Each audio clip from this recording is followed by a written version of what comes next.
Imagine you're the king of an industry, not just successful, not just profitable. You're so dominant that nearly half the people on earth who own a mobile phone are using your product. Your competitors aren't even close. Analysts love you. Customers trust you. Investors believe you are unstoppable. Then one day, man walks onto a stage holding a strange glass rectangle. You laugh. A few years later, your empire is gone.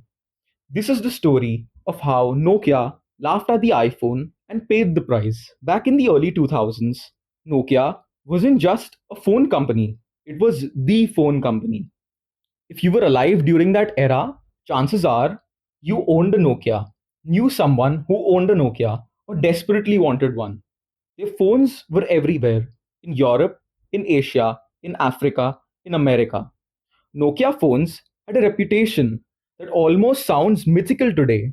They were durable, reliable, their batteries seemed to last forever.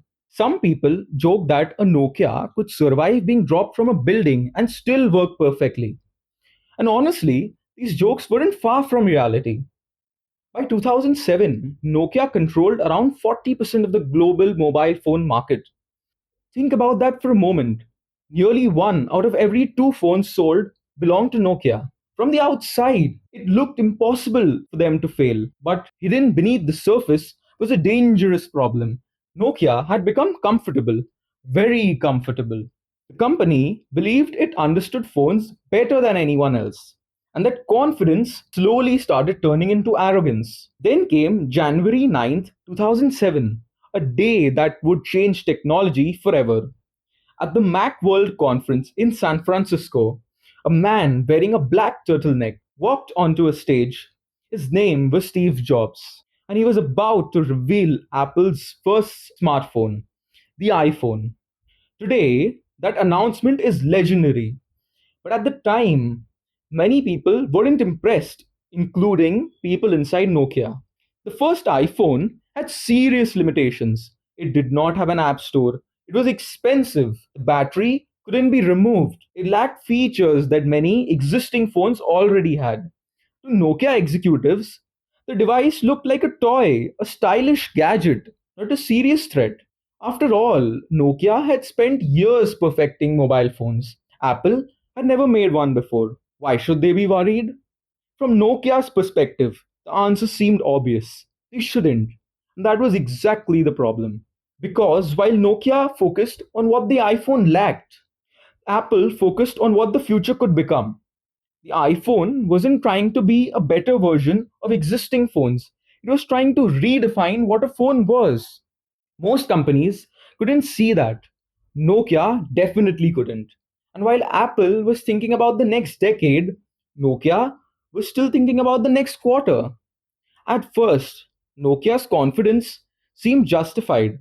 The original iPhone sold well, but Nokia was still massive.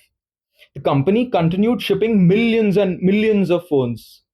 Executives looked at the numbers and felt reassured.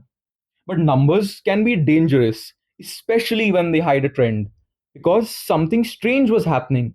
Customers weren't just buying phones anymore, they were buying experiences. The phone itself was becoming less important than the software running on it. Apps, touchscreens, internet services, digital ecosystems. Apple understood this shift early. Nokia didn't. And that's where the real trouble began. Inside Nokia, decision making had become painfully slow. Different departments fought each other. Managers protected their own positions. Teams feared making mistakes. Innovation started getting buried under layers of bureaucracy. Former employees later described an environment where people were often afraid to deliver bad news to senior leaders. Think about how dangerous that is.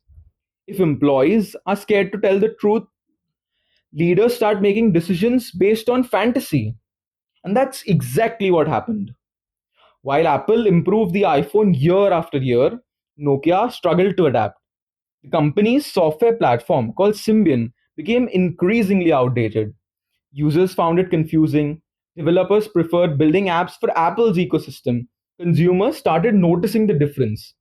And once consumers notice a better experience, it's incredibly difficult to win them back.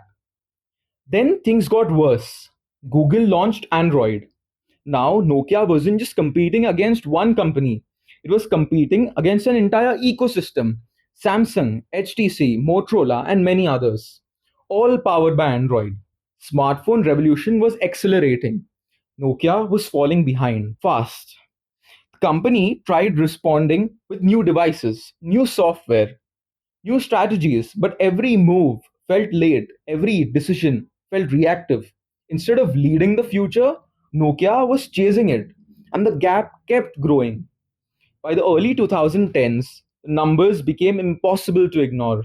Market share was collapsing, customers were leaving, investors were losing confidence. The giant that once dominated the mobile industry looked vulnerable.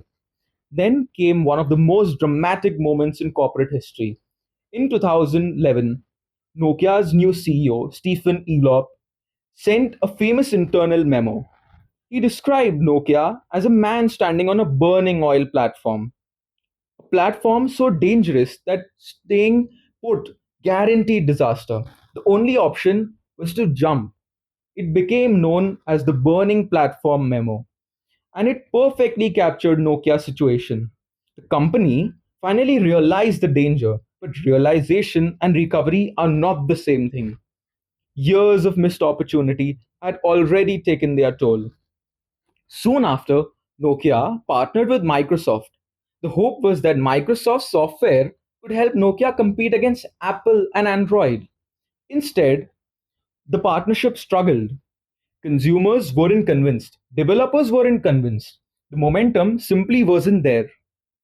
Then, in 2013, the unthinkable happened. Microsoft agreed to buy Nokia's phone business. For decades, Nokia had been the king of mobile phones. Now it was selling the very division that made it famous. An empire that once seemed invincible had fallen. So, what actually killed Nokia? Was it Apple? Was it Android? Was it bad luck? Not really. Nokia's biggest enemy wasn't Apple. It wasn't Google. It wasn't Samsung. It was complacency. The belief that today's success guarantees tomorrow's success. The belief that market leadership means market security. History shows the opposite. Success often creates the conditions for failure. When you're winning, it's easy to stop questioning yourself. It's easy to ignore uncomfortable truths. It's easy to laugh at new ideas, and that's exactly what Nokia did. The lesson isn't just about phones, it's about every company, every entrepreneur, every student, every professional. The world changes whether we're ready or not. The people who succeed aren't always the smartest, they aren't always the biggest, they aren't always the strongest. They're often the ones willing to adapt before anyone else. Today, Apple is one of the most valuable companies in human history. The iPhone became one of the most successful products ever created. And Nokia, its legacy survives, but its dominance is gone. All because a company that ruled the world looked at the future and laughed. Then the future arrived anyway. If you enjoyed this story, subscribe for more and click the video on your screen to explore another decision that changed history.